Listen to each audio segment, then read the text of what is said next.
Hari ini cerah sekali. Tapi lihatlah Ival di teras rumahnya.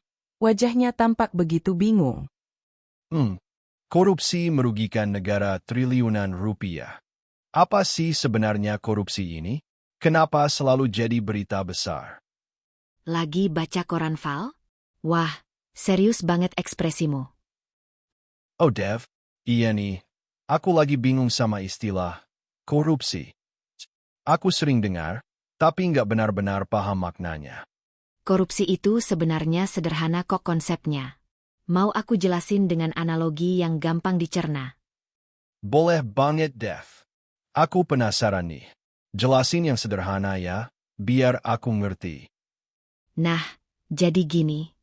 Bayangkan kita semua warga satu RT lagi kumpul di taman ini. Ada acara makan bersama. Di meja ini, ada makanan untuk 30 orang. Setiap orang dapat satu porsi, kan? Iya, adil sekali. Semua dapat bagian sama. Tapi coba bayangkan, ada satu orang, sebut saja Pak X. Dia diam-diam mengambil bukan cuma satu, tapi 5 porsi untuk dirinya sendiri. 5.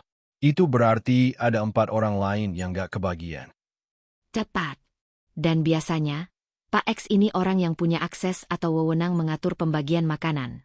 Dia menyalahgunakan kekuasaannya untuk keuntungan pribadi. Itulah korupsi dalam bentuk paling sederhana, mengambil lebih dari haknya dengan curang, sehingga merugikan orang banyak. Itu benar-benar tidak adil.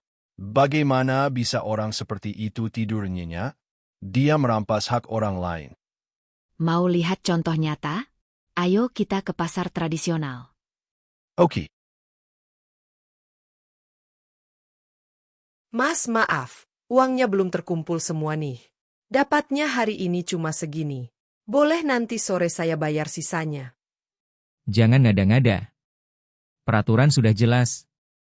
Kalau tidak bayar, iuran keamanan, sekarang, daganganmu saya bongkar. Cepat. Iuran keamanan, tapi bukannya pasar sudah aman. Itu cuma kedok, Val. Itu uang liar, tidak resmi. Dia memanfaatkan ketakutan pedagang kecil seperti Ibu Siti. Ibu, apa bapak ini petugas pasar resmi? Hah? Urusan apa anak muda? Pergi sana. Kami hanya ingin tahu. Ibu Siti ini sudah bayar retribusi resmi ke kantor pasar. Iuran, tambahan seperti ini tidak ada aturannya. Ini pemerasan. Iya, setiap hari ditagih seperti ini.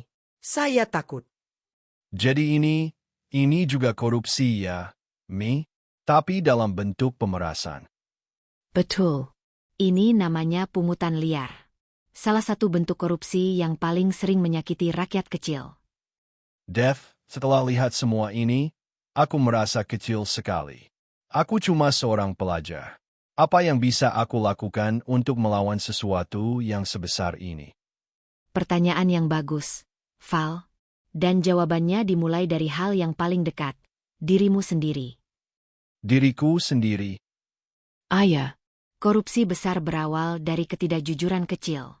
Mulailah dengan integritas. Jujur dalam ujian, tidak menyontek. Jujur mengembalikan uang kembalian yang kelebihan. Jujur mengakui kesalahan. Itu pondasinya. Itu bisa aku lakukan. Dan yang terpenting, jika kamu melihat penyimpangan, jangan diam. Laporkan. Laporkan? Tapi aku takut.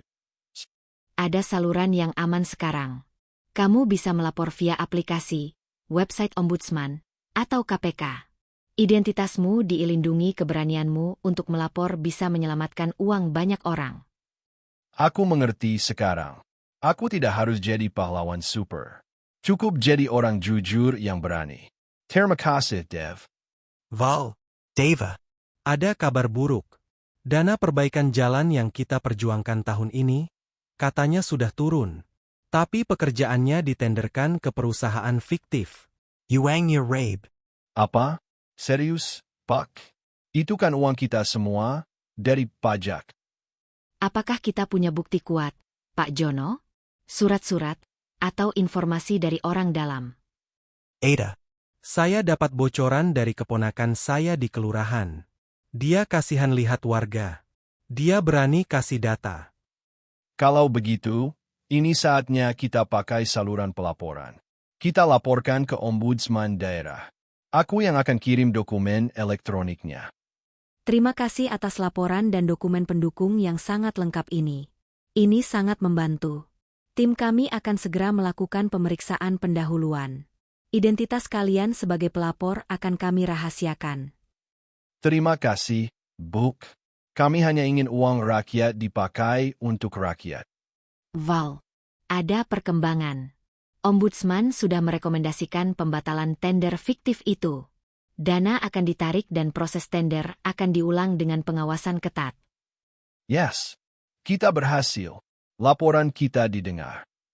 Ini kemenangan kecil, tapi sangat berarti. Ternyata suara kita ada harganya. Beberapa bulan kemudian, jalan kampung yang baru pun selesai. Lebih kuat, lebih rapi. Bukan hanya fisik jalan yang diperbaiki, tapi juga tata kelola anggarannya yang kini transparan. Jadi pesan moral atau pelajaran. Korupsi adalah musabab dari banyak masalah kita, jalan rusak, sekolah bobrok, layanan yang berbelit. Ia lahir dari kesempatan dan kesunyian. Lawanlah dengan 3 senjata, kejujuran dalam tindakan sehari-hari, pengetahuan untuk membedakan yang benar dan salah, dan keberanian untuk bersuara melawan ketidakadilan. Perubahan besar selalu dimulai dari langkah kecil orang biasa yang memilih untuk tidak biasa-biasa saja. Jadilah pahlawan integritas di lingkunganmu sendiri.